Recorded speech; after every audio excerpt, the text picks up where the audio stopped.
Okay, this is about the longest relationship I've ever had in my life, which lasted for 4 years. But like any relationship that lasts that long, it starts to get stale. You know, everything that we loved about one another, we began to hate. You know, she thought I was funny at first, but that just became annoying. You know, I thought she was smart, but then I thought she was a know-it-all. You know, and then I thought she was crazy, which I liked that, but there was a whole nother crazy.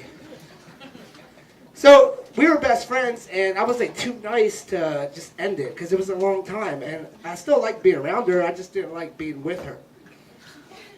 And so she, you know, I guess she felt the same thing, and unfortunately for me, she handled it in a very adult way. We were having a minor argument. I think it was about like some cereal I bought. I accidentally bought the wrong cereal. She was like, "Where's my bunches?" And I said, "I'm sorry, I grabbed the wrong cereal." And she was like, "I'm guilty. I feel guilty." You don't have to feel guilty. You know, don't be mad at me. I bought the wrong cereal. She's like, "I cheated."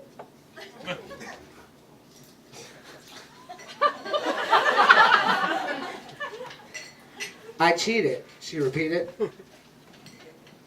And then my ego spoke first. It was like, "Well, was he better than me?" And she was like, "No." I was like, "Yeah, I know. No, I'm just trying." And so she was like, "But, you know, I feel like really guilty about it. Like, I just didn't know what to do. And I feel like you and I, we should stay together. Like, we should stay together."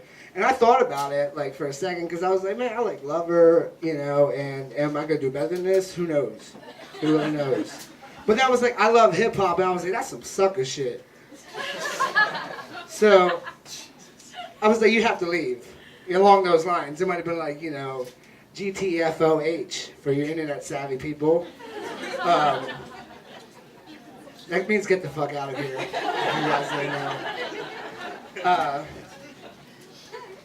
So she leaves, and then a month passed, and I talk to anybody who will listen, you know, my friends, my family, any random stranger. I'm like, "Do you think I made the right choice? You know, do you think her and I, like, belong together? You know, like, oh, what am I doing?" And they would listen, but they would roll their eyes, and I knew they were like, "Shut up, man, stop talking about her." And then, as luck would have it, a friend of mine who lived in Philadelphia, because I wasn't living in Philadelphia at this time, called me and said, "Jarrod, a room opened up at our house. You should definitely move here, you know, to get your mind off of that." And I was like, that sounds like a great idea. That sounds like a perfectly great idea.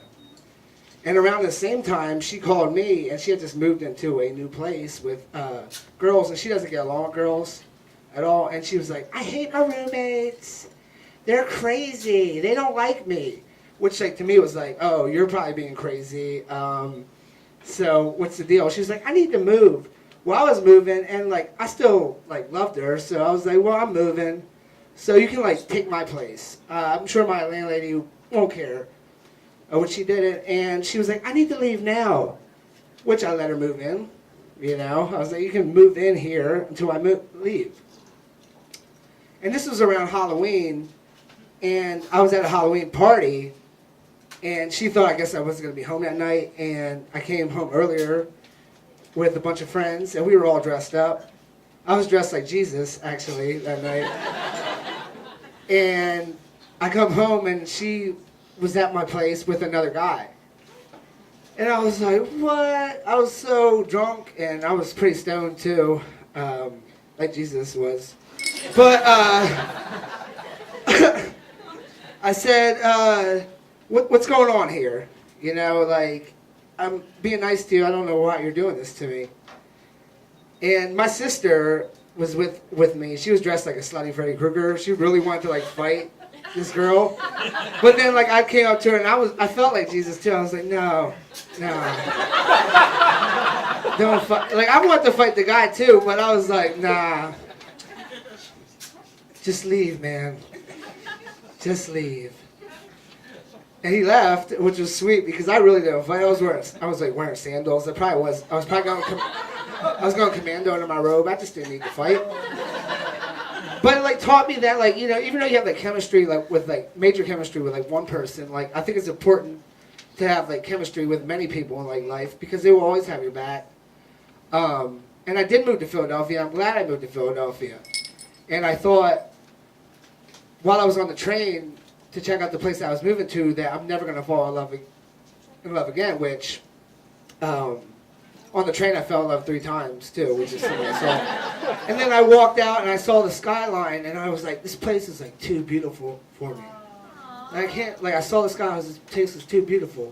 And then I got stuck in like a vortex of like a trash tornado, and a homeless person blew their nose with a trash can wrap, with a fast food wrapper, and I was like, okay, I can dig this place. Philly, I love you. And that's my story, guys. Thank you.